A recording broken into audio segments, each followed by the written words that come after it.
behind them on row 7, Da Costa, Osorio and Almeida. Row 8, Ramadipa, Tessini and Pons. And row 9, Borelli, Rostagni and Matsudaira.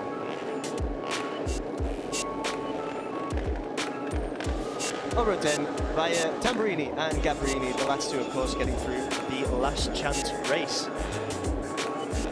The Junior GP category, and we'll mention it once or twice, I'm sure, during the European Talent Cup race, but it is very, very hot out here. Tire degradation will certainly come into play. 35 plus degrees now, I think, so yeah, it's going to be a tough outing for these riders, particularly in those leathers under the helmet. They're getting bunched up or participating in the European Talent Cup. So let's see what their racecraft is like in these scorching conditions. Very different to what we experienced in Estoril last time out. You're looking at 33 degrees air temperature, so track temperature in race 2 on 25, tied with Carlos Cano. Cano winning race 2, but crashing out of race 1. Hopefully less drama for the duo of riders than today, as some riders peel into the long lap penalty loop at the final corner. Left-hander Jorge Lorenzo corner, iconic turn where many races have been decided across all motorcycle racing category. Champion out to do the double. It's almost go time then here in race 1 for the European Talent Cup. 14 laps await us. Go! And it's a good start from Alvaro Lucas, but an even better start for the number 45, Alex Longarella. Carlos Cano from pole position just did not get off the line there. Sensational start there from those riders. It's quite surprising to see Cano not getting off the line as well as he would have liked. I mean, it's something they would have practiced, but he might be dropping down a bit now. I would not rule out a rider like Alex Cano. There's a reason why he wears that number 1 plate. And he's been working on race pace throughout this entire weekend. Oh, they touch Gonzalo. But thankfully, both riders remain upright, but it's Carlos Cano who profits, but not for very long. It's Eduardo Gutierrez now who charges through to the lead. Oh, we've lost Anton Nativi, I think, Evan Boxberger, excuse me, who is out of the race early on. Is he going to rejoin? He'll rejoin at the end, but wow. Eduardo Gutierrez then out in front. Cano has been relegated to 3rd. Fernando Perez was going to get the better of Cano there, but Cano showing his brilliance. As we go around then for the first lap, it's Jorge Lorenzo corner through to the start finish line, and leading the first lap is Fernando Bojosa over the line, over Edu Gutierrez. Stay upright there. He's still in the lead here. His teammate, though, Gutierrez, having a little look up the inside as he got the tighter line. No, that's still good from Bojosa to hold on. Gonzalo Perez, though, that is going wide. Carlos Cano looking to profit through the middle, but I have to say, that was a scary incident between both Bojosa and Perez. And Bojosa did run Gutierrez a couple of occasions to try and threaten a move past the race 1 winner from Estoril. Carlos Cano in 3rd position, but it is Gonzalo Perez who is charging hard. This, I have to say, we mentioned Travis Borg.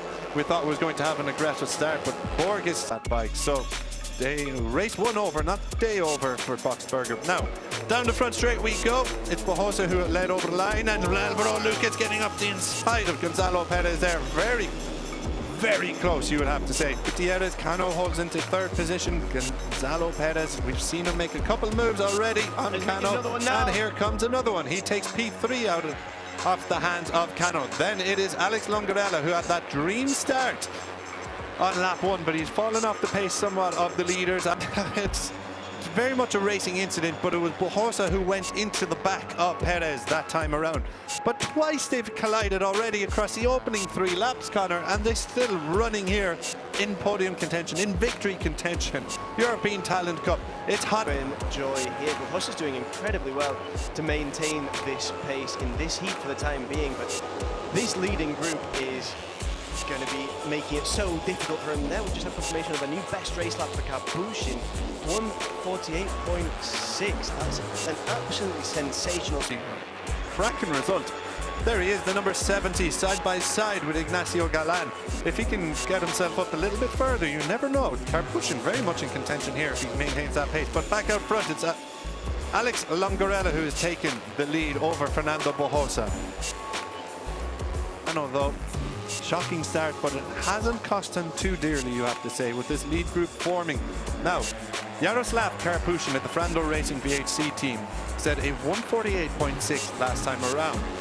He's now running in 6th position. He's got the number 12 of Gonzalo Perez. Let's see what the lap times are coming around this time. A couple more riders into the 148, including Alex Longarella and Edu Gutierrez.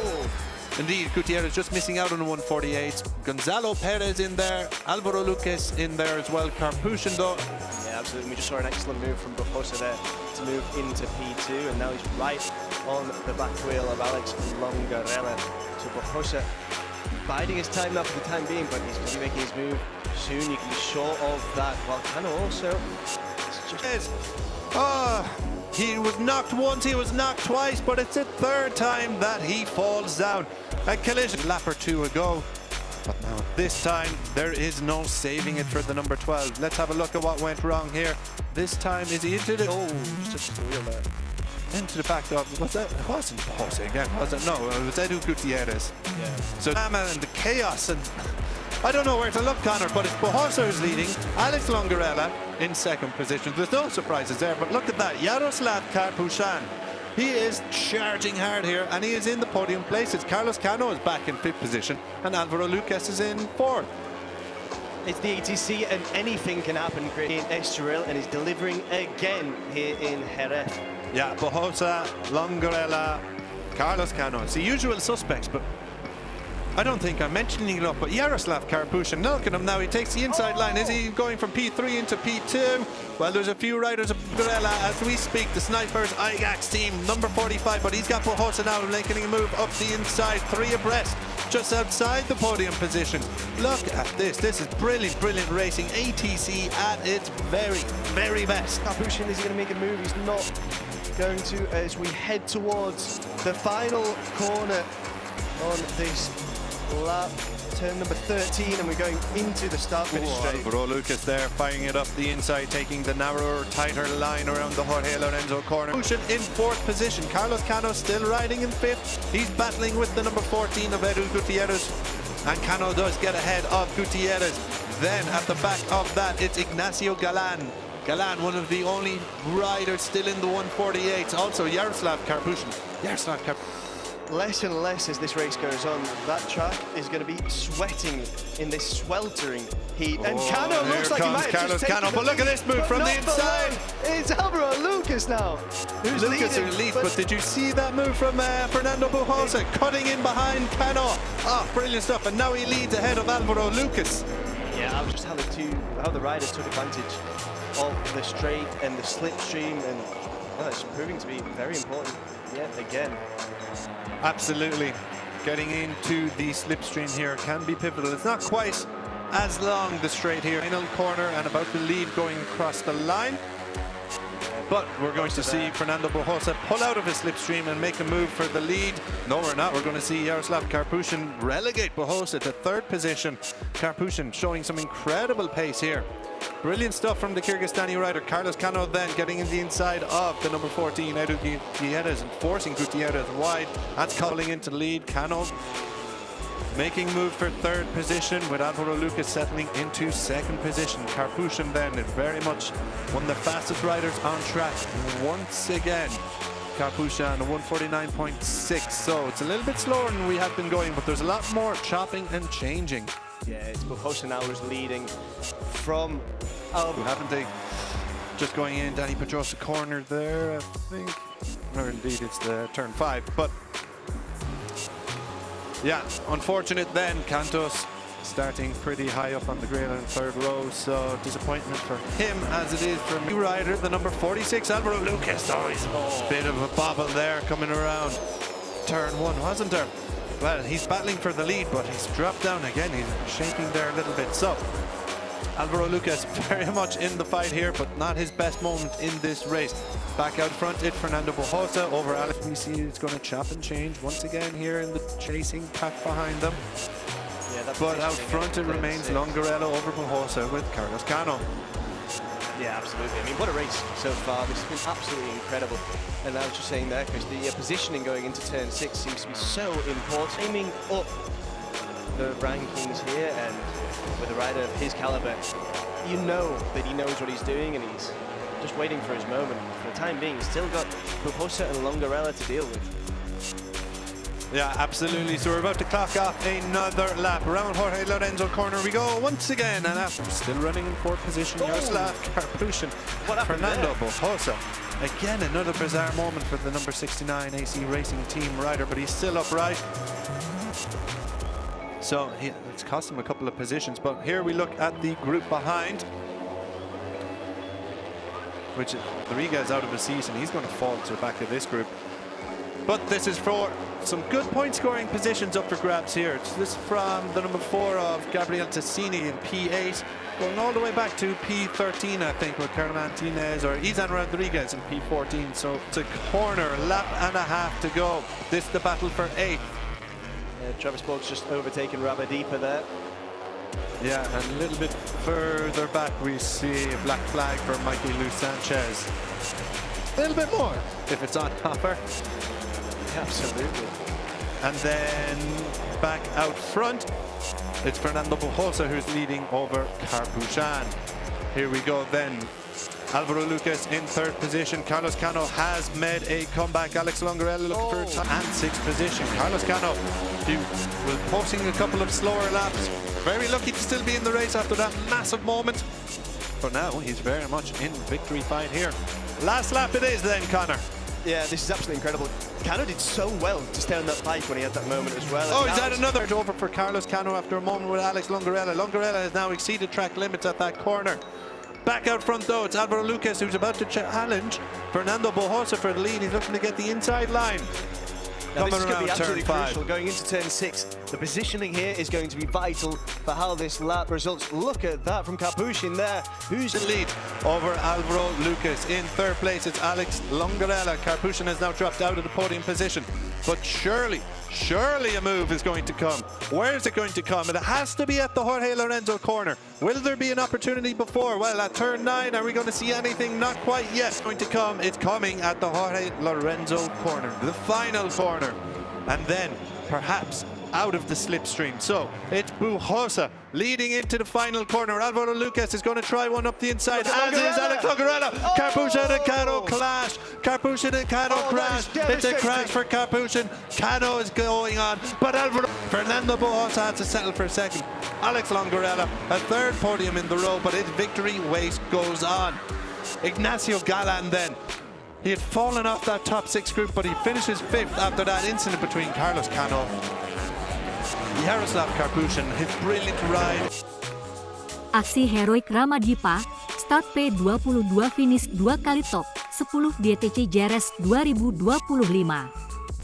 Muhammad Kiandra Ramadipa berhasil menebus kesalahan saat Q2 dengan melakukan comeback luar biasa, melewati 15 dan 16 pembalap pada 2 balapan European Talent Cup di Jerez, Minggu, 1 Juni 2025.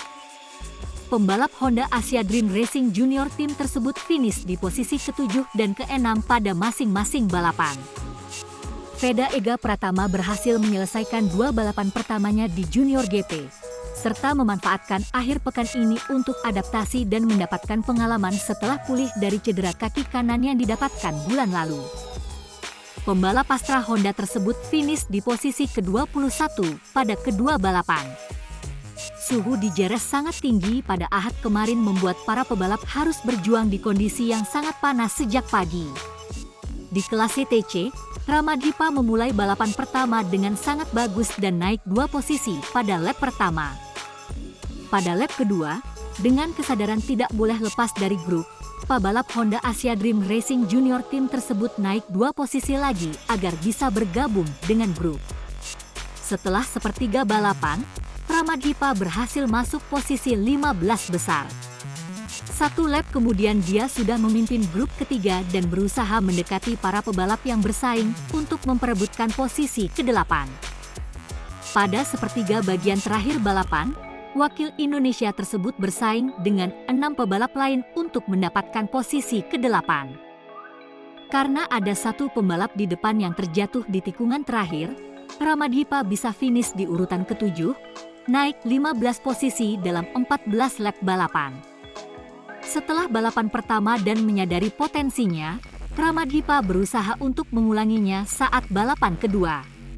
Dia melakukan start lebih baik dibanding balapan pertama dan langsung naik 4 posisi pada lap pertama. Setelah beberapa lap, dia sudah masuk posisi 15 besar.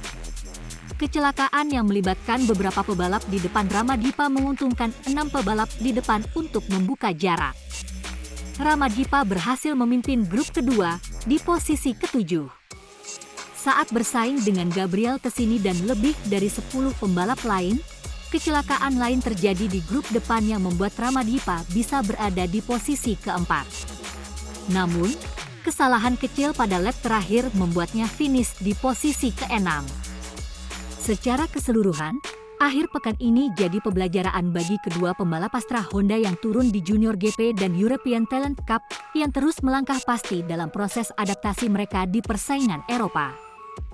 Setelah putaran kedua di Circuito de Jerez Angel Nieto ini, kedua pembalap tersebut akan turun pada 2 putaran Red Bull Rookies Cup sebelum menjalani putaran ketiga FIM Junior GP yang akan berlangsung pada 3 hingga 6 Juli di sirkuit Magny-Cours, Prancis.